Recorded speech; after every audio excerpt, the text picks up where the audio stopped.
Thanks Prashant and Anju for the generous introductions, and the Bose family for their generous gifts and for endowing this lecture.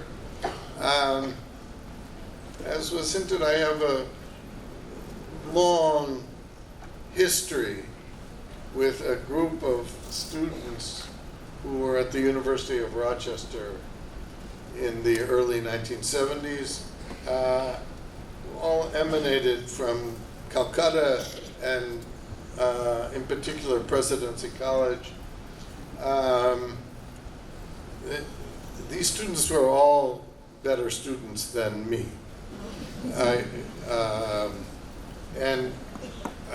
You might think I'm being modest, but anyone who knows me knows that's not an adjective that normally is associated with me. In my class, the representatives that I got closest with were Dipankar Dasgupta and Robindra Mukherjee, Robin, as we called him, and they were sharing an apartment, and I immediately dubbed them Batman and Robin. So Dipankar was locally known as Batman.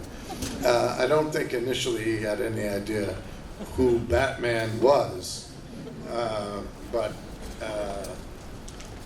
they were the group of students that were capable of taking classes from the famous Lionel Mackenzie, where the main object was to go through his handwritten lecture notes and find the mistakes. And each year, people would have to re-find these mistakes that never seemed to be updated. I was better at making my own mistakes, so I stayed out of that course. But Batman's friend Robin used to have a phrase he would use all the time that we were talking about just the other day. He would say, "Let's go back to," which was a phrase one of our professors used, but when Robin used it, he meant, "Let's go back to Calcutta." And it's taken me a while, but here I am in Calcutta.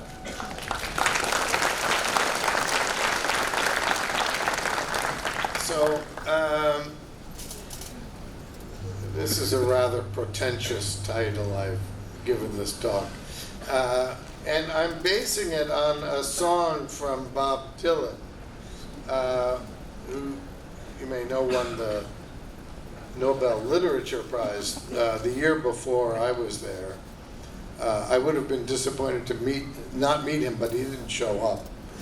So I didn't miss anything. But he has a song, one of the lyrics of which is, "Don't think twice, it's all right." The context, it's a song written to some girlfriend who's leaving him, and he's saying to her, "Don't think twice, it's all right, I'll get along without you just fine." And so my theme today is the opposite. And it's a talk intended for students and practitioners of economics. And instead of saying, "Don't think twice," I want to say, "Think twice." Think twice, it may not be all right. And so that's the theme of the day, and I'll try to make it clear what that means. I'm sure it's a bit mysterious right now. So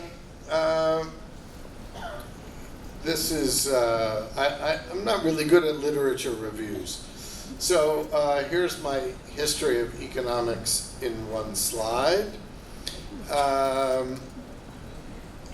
Well, it really should be a history of behavioral economics.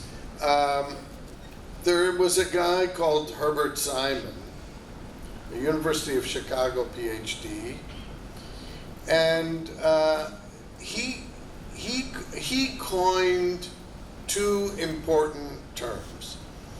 One was bounded rationality, and this refers to the obvious fact, unless you're an economist, that people have limited cognitive ability. If you think of your brain, think of it as a very old model iPhone, slow, with frequent memory crashes. So that's what we're endowed with. That's what bounded rationality means. The other term that Simon invented was satisficing. Oh, so what does that mean? Satisficing is a strategy for making decisions where you don't try to find the best, you settle for something that's good enough, something that's satisfactory. And those were two very important ideas, and I would say their impact on economics, in spite of the fact that Simon did win a Nobel Prize, his impact on economics was virtually nil. And there's a reason for that, which I'll get to in a second. When I introduce my two psychology mentors, Daniel Kahneman and Amos Tversky, they had an idea that made Simon's concepts useful and applicable to economics. And the idea can be said in two words: it's systematic bias. Now, what do I mean by that? If in the hotel I'm staying in downtown, the Grand Oberoi Hotel, there's one place that if you're walking, it's very easy to miss a step entry. And if the first time you go through, if you're going through with somebody from the hotel, they'll say, watch your step here. Now, what does that mean? That it's a predictable error. There are all kinds of places you could wander the hotel and you could have a theory of perfect walking. And that theory would be pretty good, and occasionally people would slip or fall down. But if you're an economist, you'd say, my theory of perfect walking is just fine. I just need to add an error term, and as long as the errors are at random, no big deal. But if there's one place that almost everybody is more likely to slip, now my theory of perfect walking fails in a predictable way, because everybody slips in the same place.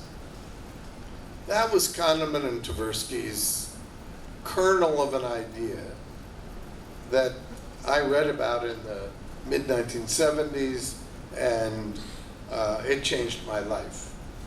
And it made Simon relevant because now errors aren't random.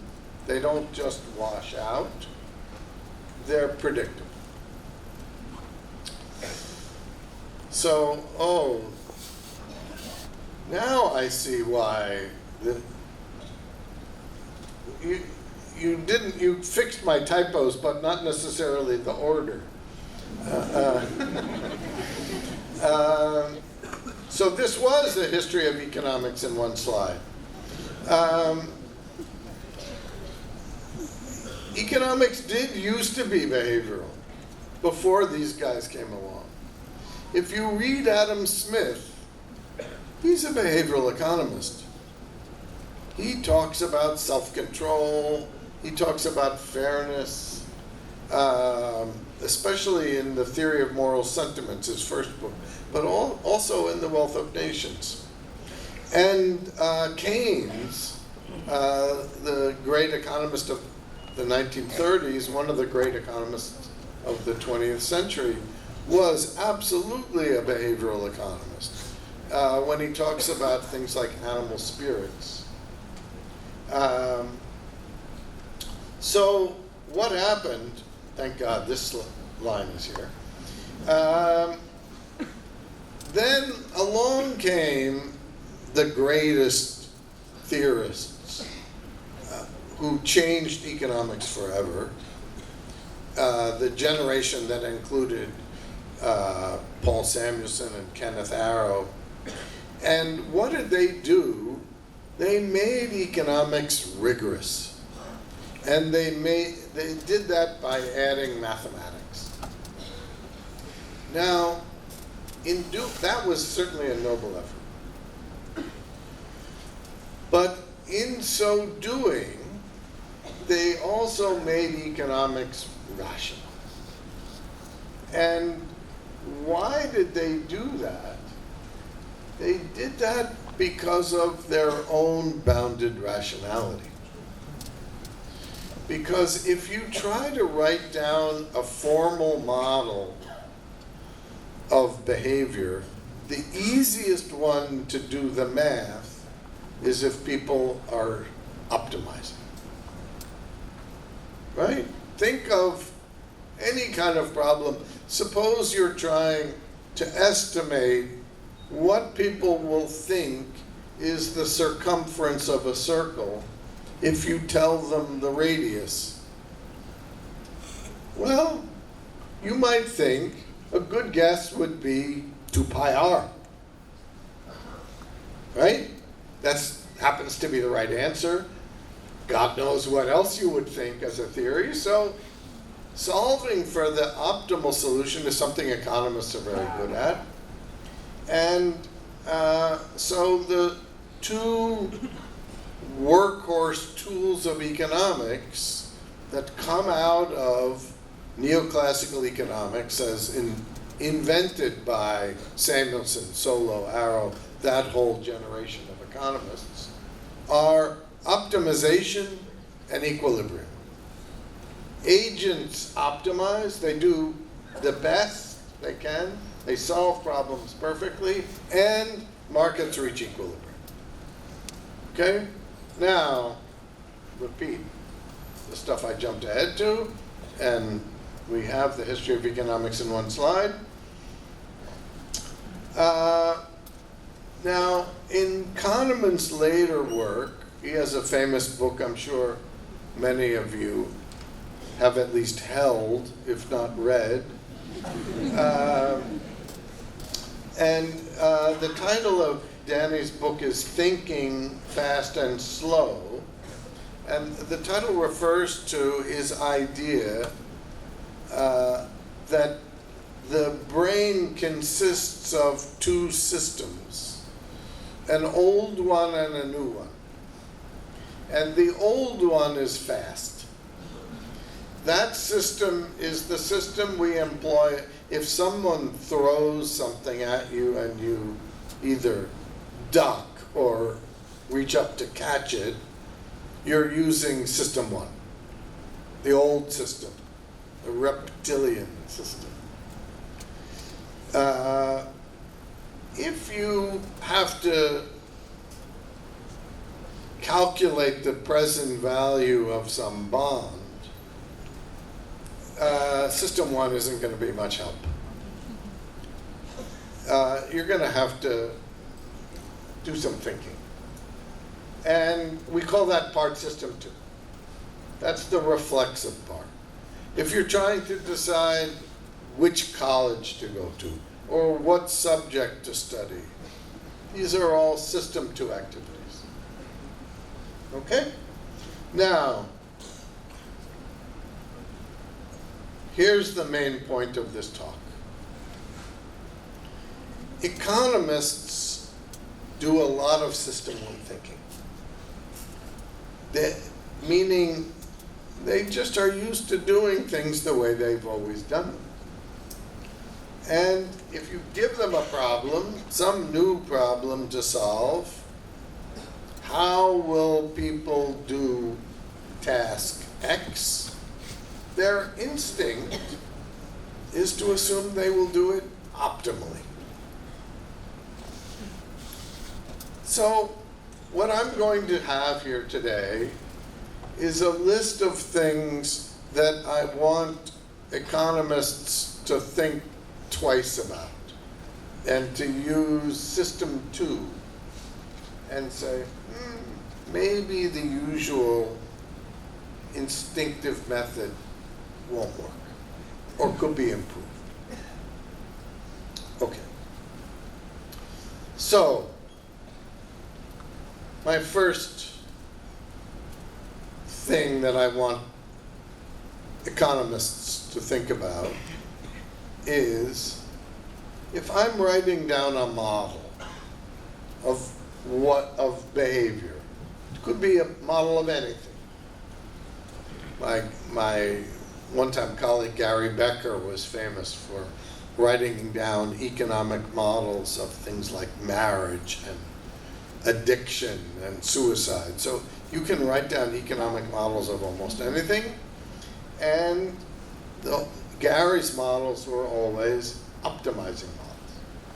Now, here's what I want economists to think about, and this is a distinction that economists virtually never make. And that is this model normative or descriptive? So what do I mean by those terms? Normative is the solution to an optimization problem. I don't mean normative in a moral sense. I mean that it's the best way to do it. If you want to maximize profits, the solution is marginal cost equals marginal revenue, right? That's a normative theory of the firm. And I think when economists write down that model, it's called the theory of the firm. The theory of the firm. Now, is it a theory of how firms actually behave? Or is it an instruction manual? Now, we're in a management school. When you students learn the theory of the firm, what is it being called? Are you being taught an instruction manual for how to maximize profits? Or a theory that will tell you what to predict firms will do? If we don't make that clear, we don't know what we have. And I think the fundamental problem of economics has been that it doesn't make this distinction. So here's an example. Google Maps, a lifesaver for me. I have a horrible sense of direction. Google Maps gives you a normative solution. If I wanted to get from the Oberoi to here, and I looked on Google Maps, it would give me advice. And that's a normative answer. Now, I might also be interested in what route do most people take, which may or may not be the same. Google may have some tricks. That's a descriptive model, right? And so does everybody get the distinction I'm drawing? Because it's a distinction that is an uncomfortable one for economists. And so my first point today is, let's make clear what we're trying to do. Are we trying to write down normative models or descriptive models? And can we get away with one serving as both? Okay. That's a joke. Okay. It's not a very good joke. All right. Number 2, think twice before you write the 3 letters MAX. Now, if you're not an economist or a student of economics, you don't know that it's almost impossible to pick up any journal article without seeing those 3 letters with something in the parentheses, because that's the way we do economics. We figure out what people are, what activity we're trying to model, and then we assume they're maximizing something. So that's our instinct, but should we think twice?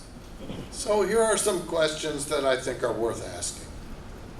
First, who is it that you're studying? Who are you modeling? And what expertise do they have? Consider what's called the life cycle theory of saving, the standard neoclassical model of how people save for retirement.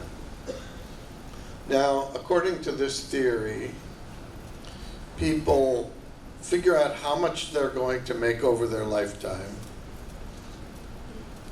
They figure out what rate of return they'll get from various investments.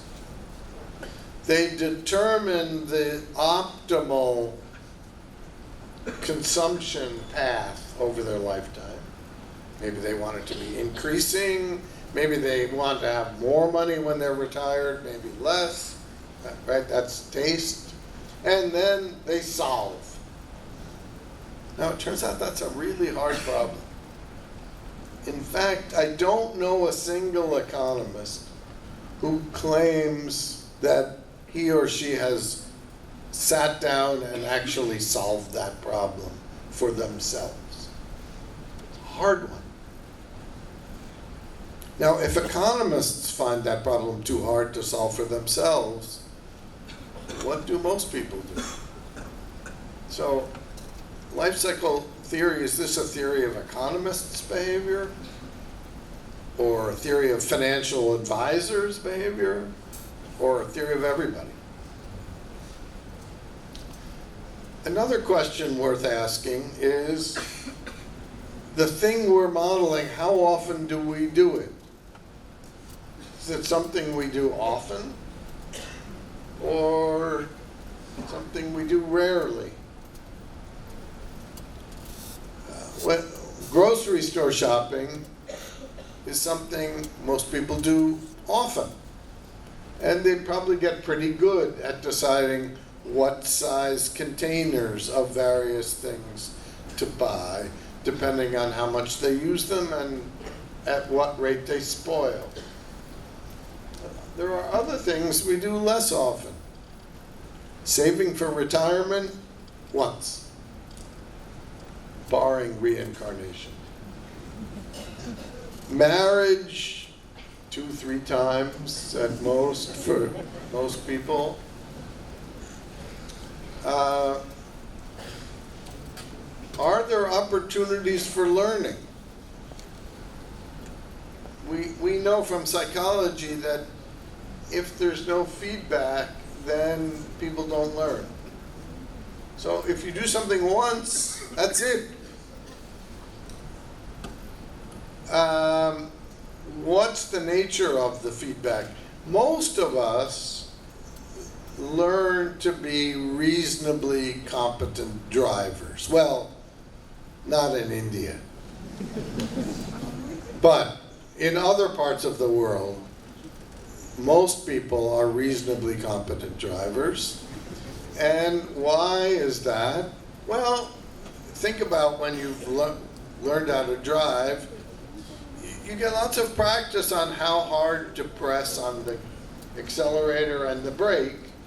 And somebody teaches you, maybe out in some parking lot where you won't kill anybody practicing. But eventually we get pretty good at that task. Other things that you don't get any feedback, it's harder to learn. So here's another question worth asking. What would a satisficing model look like? Should we maybe think about that instead? So for example, here's a model. It's basically Keynes' consumption theory. Each pay period, spend what I make. Now, for the vast majority of people in the world, that will be very good descriptive model of consumption. It's not an optimizing model, but it's a satisficing model. How about do the same job my parents did? Live in the same place. Those are not optimization problems, but they describe a lot of people's behavior. When searching for a job, take the first job you're offered. Again, that's not an optimization model. It may do better at predicting how people search than the search models that won Nobel Prizes. And then the next question to ask yourself is, well, how different are these predictions? If satisficing and optimizing are pretty much similar, then not to worry. If they're very different, then worry a lot. Okay. Number 3, expectations. Almost as often as we see the 3 letters max, we'll see a capital E. And this is the formal terminology for what people expect to happen. So, what will the growth rate be in India over the next 5 years? Who will win the presidency in the US next year? All of these things we have beliefs about. And again, the standard assumption in economics is to assume that those beliefs are unbiased. There's a whole branch of macroeconomics pioneered by my colleague Robert Lucas called rational expectations economics. And we sometimes think that's some special branch, but in fact, that's just standard. There is no other theory of expectations that I know of in economics other than rational expectations. Well, do people have rational expectations?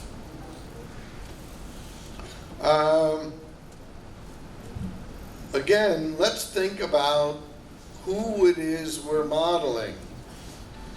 Are they bond traders or taxi drivers? Bond traders may, and I highlight may have rational expectations about future interest rates. Cab drivers probably haven't thought about it much. But taxi drivers probably have pretty good expectations about traffic, and bond traders, not so much. There's something in psychology that's called the planning fallacy. What the planning fallacy says is that everything takes longer than you expect, even if you know about the planning fallacy. This is particularly true of home improvement projects, or, as I learned on the drive out here this morning, building metros.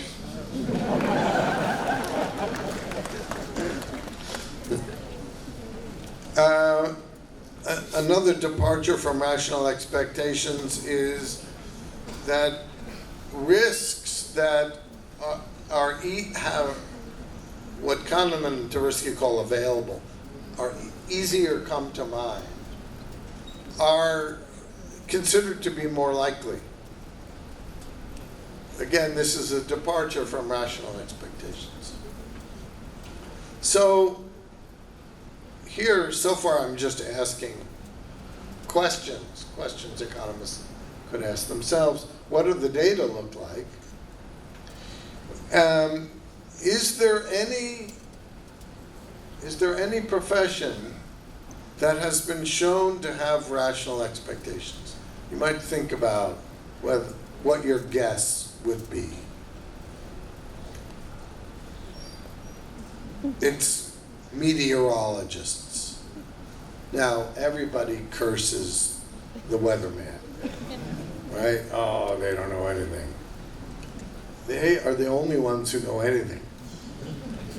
So what is this? This is a plot where on the horizontal axis we have forecasted probability of precipitation, and on the vertical axis, frequency of precipitation. And what you see is those dots lie on the 45-degree line. This is as good as it gets. And when economists write E dot, what they mean is life looks like this. When people say there's a 90% chance the metro will be done in less than N years, they think it looks like that. Essentially, nothing looks like that. Let me give you a different example. Doctors. So here's an experiment that was done with internists who were asked to examine patients that were exhibiting symptoms that might be the symptoms of pneumonia. And they were asked to say, what's the probability this patient has pneumonia? And they do whatever they do. They get out the stethoscope and listen to your chest, and I don't know, whatever they do. And then they were asked to give a probability. Then the patient was taken to a radiologist and given a chest x-ray. And the radiologist determined whether, in his or her opinion, this patient had pneumonia, and we're gonna take that diagnosis as truth. Now, notice here, the dots do not lie on the 45-degree line. Instead, we see massive overconfidence. If we look, does this have a pointer? Well, if we look at the line at the 90%, oh, I can do it here. Look at this dot. They're saying there's a 90% chance this patient has pneumonia. It's actually 15%. Okay? Most people's expectations look more like this than the weatherman.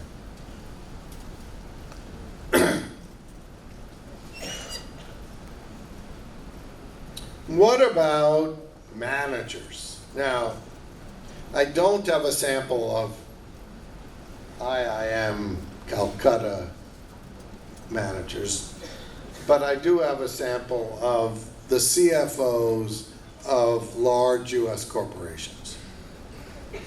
And they are asked, I think a couple times a year by two professors at Duke, to predict the return on the S&P 500 over the next year.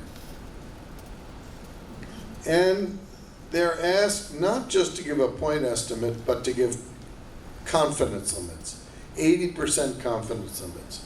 So a best guess a best case scenario that will be exceeded only 10% of the time, and a worst case scenario that it'll be worse than that, only 10%.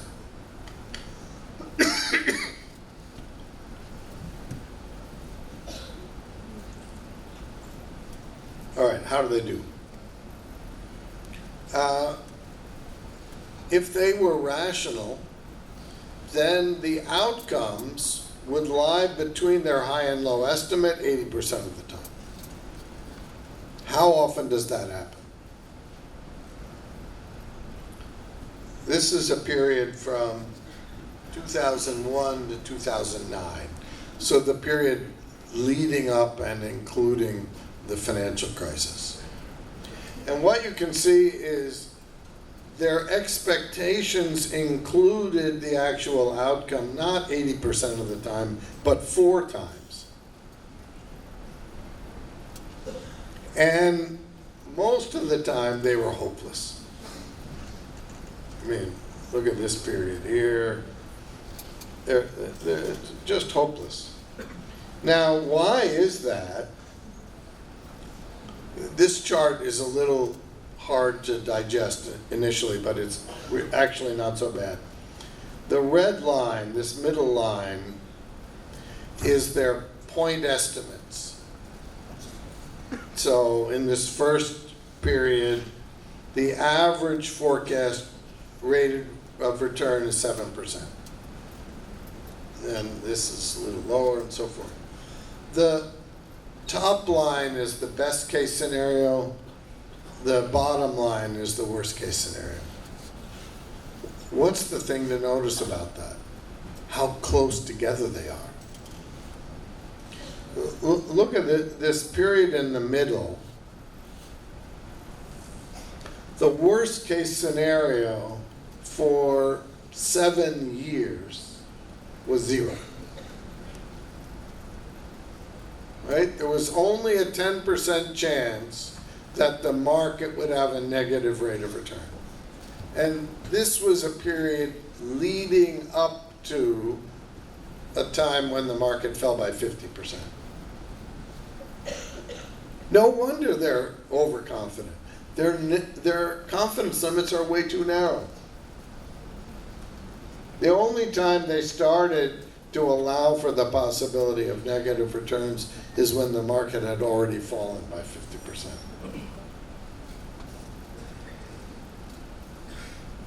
Okay. Point 4. You.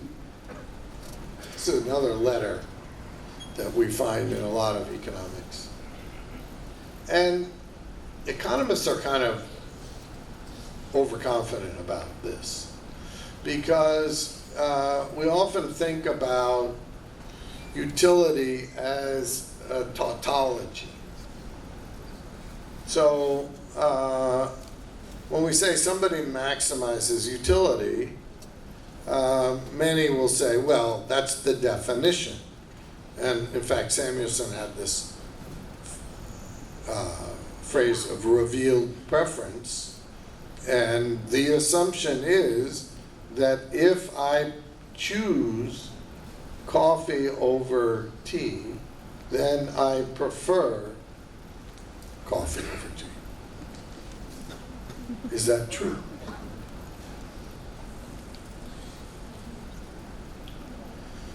Suppose we observed someone who smokes. Is it right to assume that they prefer to smoke? What if that same person pays money to go to a clinic to help him stop smoking, or pays money for some gum that will help him stop smoking? Can we still say that because Joe smokes, he prefers to smoke?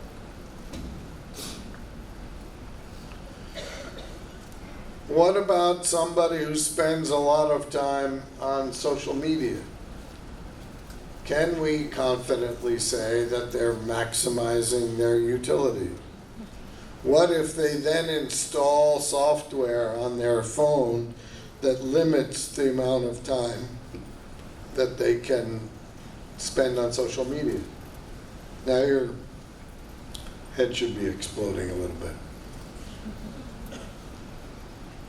So there's some research on this that was originally done by some psychologists that are called preference reversals. People were asked to choose between two gambles, a risky one and a safe one. And then they were asked at what price they would be willing to sell each of those gambles. And for the people who preferred the safe gamble, about 2/3 of them announced a higher price to be willing to give up the risky one. Okay, which one do they prefer? The one they choose or the one they demand a higher price to give up?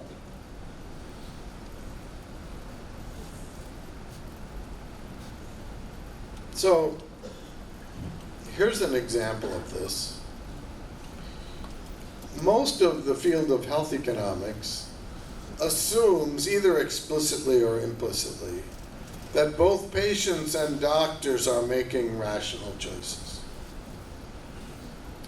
Now, after someone has a heart attack, standard medical science says they should take a 3-drug cocktail every morning, 3 pills. And these 3 drugs rarely cause serious side effects and aren't very expensive. So one would assume, and they reduce the risk of a second heart attack by about 1/3. Now, you would think everybody would take those 3 pills. But less than half do, even if we make them free. Now, what should we assume now? Is swallowing 3 pills too much work? In a Beckerian world, that's the only conclusion that we could reach. That the disutility of swallowing those 3 pills is greater than the utility of reducing my risk of a heart attack by 1/3. Or do they think they know better than the doctor? Well, we're going to have to assume something here. Point 5. Prices equal values. Here my advice is think twice before you infer that the price of X is a good indicator of its value.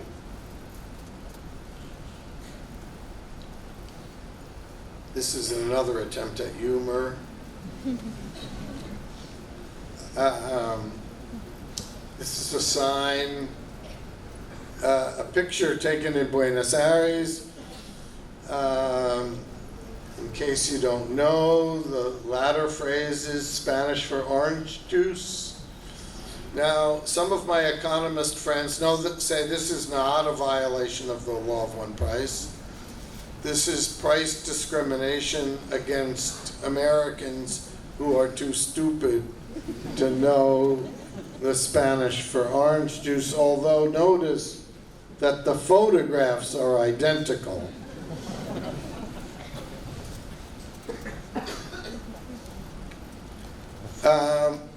So here's a little behavioral finance. There's a kind of mutual fund that's called a closed-end mutual fund. Now, the normal mutual funds that are referred to as open-end, the way they work is you send them $100,000, they buy shares in whatever they're investing in. A year later, you decide you want to take your money out. They'll sell those shares and give you back whatever they're worth. It's open-ended because you can put money in and take money out, and there's no limit on how big the fund can get, or small. The closed-end fund works differently. They raise a certain amount of money, say $100 million. Then they sell shares in the fund, and those shares trade. And it's a well-known puzzle in finance that the shares of these funds don't trade for the value of their assets. Now, to see why that's odd, suppose we had the Apple Fund. And all the Apple Fund did was invest in shares in Apple. And in fact, one share of the Apple Fund gets you one share of Apple. Now, what would you think the price of the Apple Fund would be? You would think it would be the price of Apple. Okay? Now, there's a closed-end fund that happens to have the ticker symbol CUBA. It has nothing to do with the country that has the same name. Nothing. It's called the Caribbean Fund, but it cannot invest in Cuba for two reasons. One, it would be illegal. Two, there are no securities. It's a communist country. Right? So the fund with the ticker symbol CUBA has nothing to do with the country that's called Cuba. Everybody with me on that? Now, this is a plot. The black line is the net asset value, the value of the shares this fund owns. The blue line is the price that it's trading. And what you can see is in the early period here, it's trading at a discount. Something happened here, the discount jumped. But it's trading at about a 10% discount. Then, all of a sudden, something happens. And it goes to a 70% premium. So, on December 17th, you could buy $100 of this fund for $90. $100 worth of assets for $90, because it was selling for a 10% discount. On December 18th, it would cost you $170 to buy $100 worth of assets. What happened? Well, that was the day that President Obama announced his intention to relax diplomatic relations with Cuba, the country which, you may remember, has absolutely nothing to do with this fund. Okay.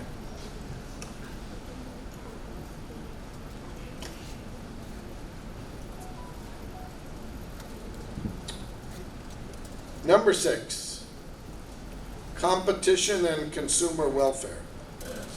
A standard assumption in economics is if we increase competition, consumers will be better off.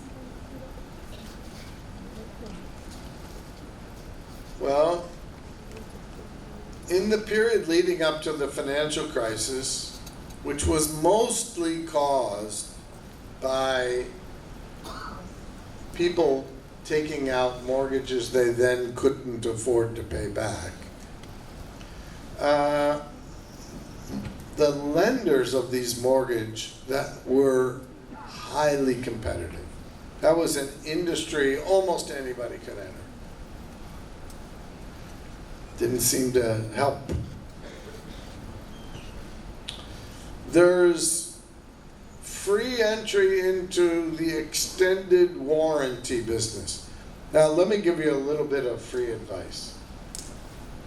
Never buy an extended warranty. There may be exceptions to that, but following that rule you'll do well. Why do I give that advice? Well, think about it. They're selling these things. You typically buy the extended warranty from a retailer who takes half the money as a commission. And then the insurance company has to be making some money.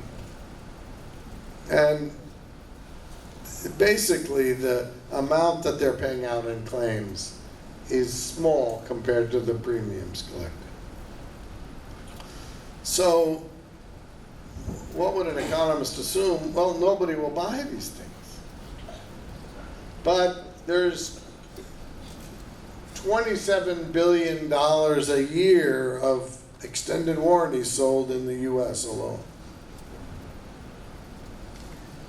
So what do I conclude from this? First, it's much easier to make money taking advantage of stupidity than it is correcting it. Here's my evidence.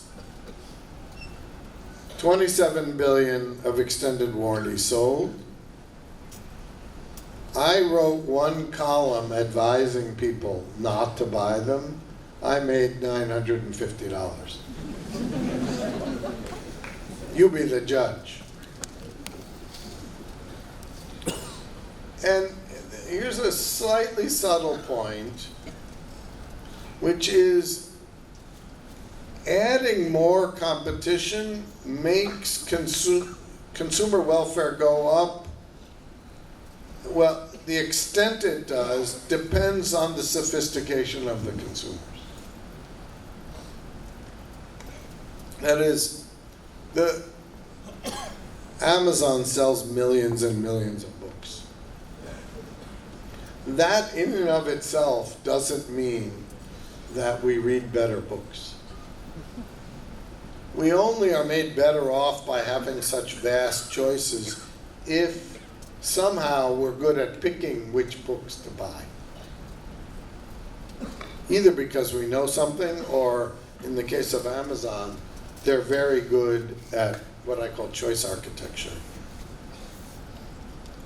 Okay.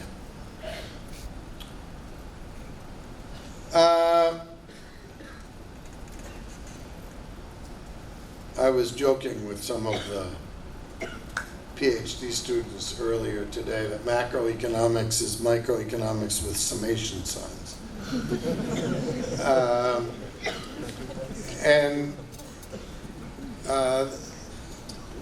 Economists tend to just write down a capital W, and that means wealth. And it means all the wealth you have. So if you own your home, the equity in your home. If you have future income, human capital, that's in there. The technical term for that is that money is fungible. But empirically, we know that's wrong. That the marginal propensity to consume income, if it's money in your pocket, that's as good as spent. Then money in your checking account, higher propensity to consume. Money in an account that's labeled saving, less consumed. Money in an account that's labeled retirement, less likely to be consumed, and so forth. So just blithely writing down W is going to miss a lot. Here's an example. In the first year of the Obama administration, this was the financial crisis at the bottom, or a year from the bottom, but in basic crisis mode. Congress, in a rare act of rationality, passed a temporary tax cut. And let's say it was $1,200 a year for a typical household. And the administration faced a question: how should they pay this? And there were two choices. They could adjust the tax withholding tables so each family would get $100 a month more in their paycheck, or $25 a week, or what have you. Or they could send everybody a $1,200 check. Which should they do?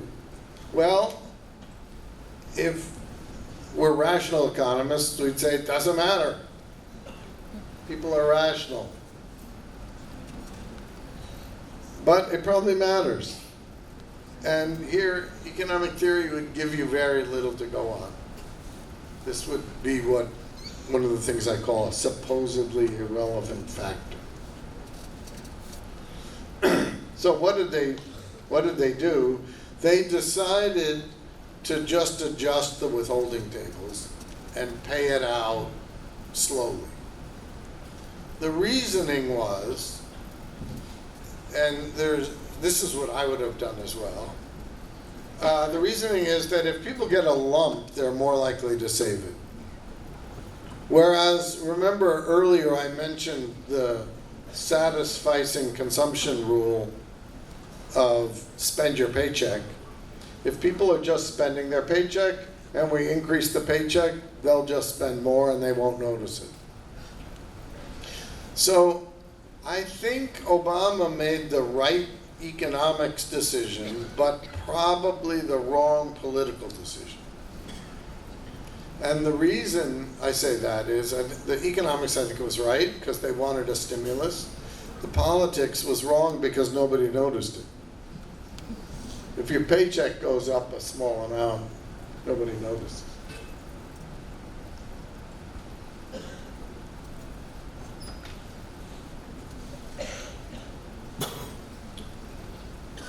Firms. Economists are coming around on the idea that consumers might not be completely rational. But when it comes to firms, it's taken as a given that firms know what they're doing.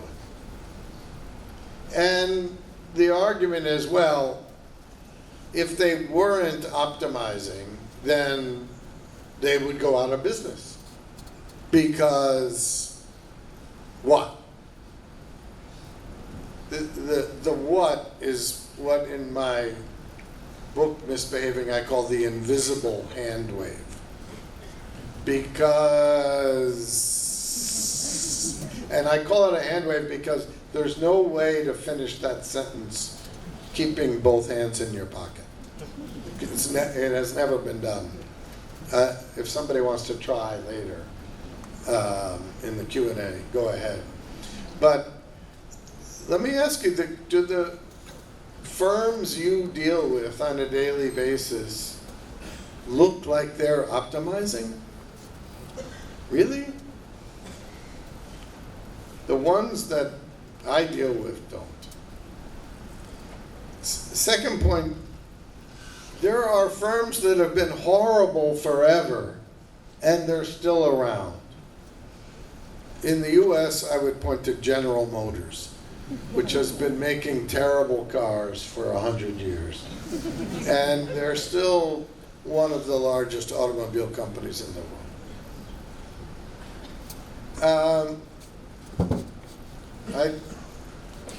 I have a big project on whether sports teams learn to be smart.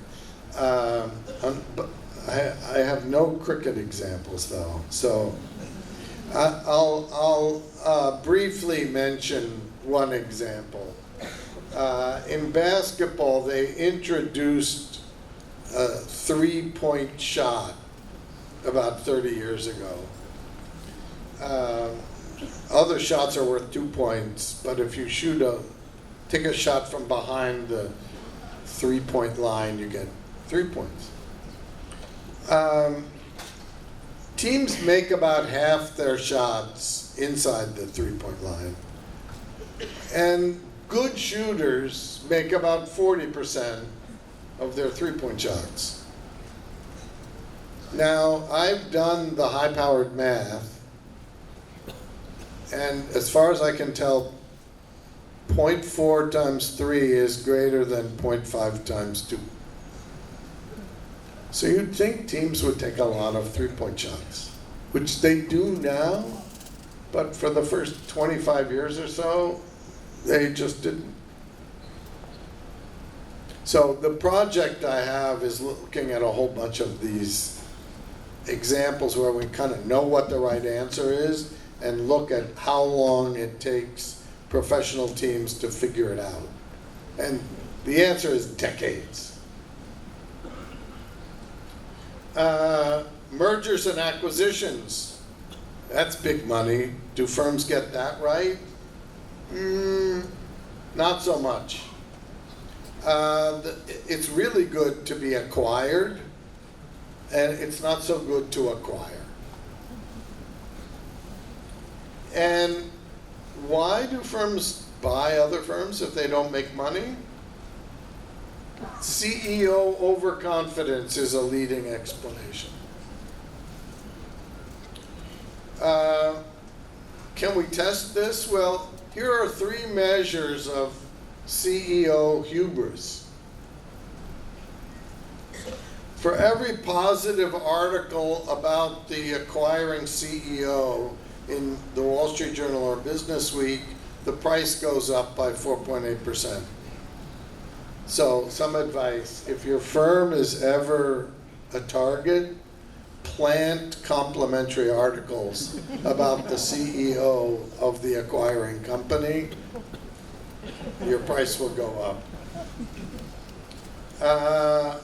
The more media praise, the one-year returns afterwards fall. The better the recent stock price performance of the acquiring firm, the more they pay.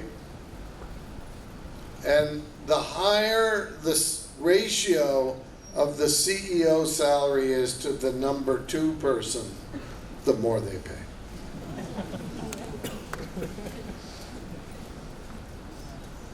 So, what does this mean for policy? If it's not true that people always choose optimally, that they save perfectly for retirement, that they take their medicine when they should, that they get just the right amount of exercise, that they clean up in a sensible way, then it's possible we can help them.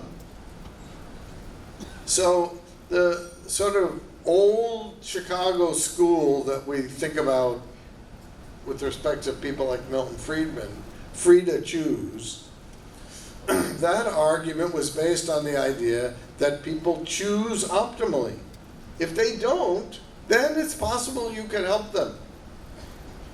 And you can nudge them. So what are nudges? They're like hints. You know, you might try thinking about saving for retirement. You're